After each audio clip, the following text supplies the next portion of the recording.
జై Sriram. Hi friends, అందరూ ఎలా ఉన్నారు? బాగున్నారా? ఈరోజు మొలకల పౌర్ణమి మరియు అన్నమాచార్య జయంతి. ఆయన అన్నమాచార్యులు అన్నమయ్య కీర్తనలు వింటుంటే చాలా అద్భుతంగా ఉంటాయి కదా.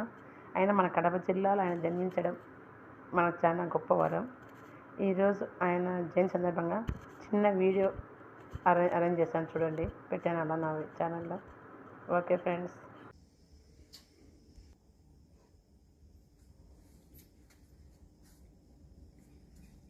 కృతయుగంలో ధ్యానం, త్రేతాయుగంలో యజ్ఞం, ద్వాపరయుగంలో అర్చన, కలియుగంలో సంకీర్తన. భగవంతుని చెంత చేర్చి వెంకటాచల గోవిందునికి అత్యంత ప్రీతిపాత్రమైనది గోవిందమాల. ఈ వ్రతంలో ప్రధానమైనది శరణం.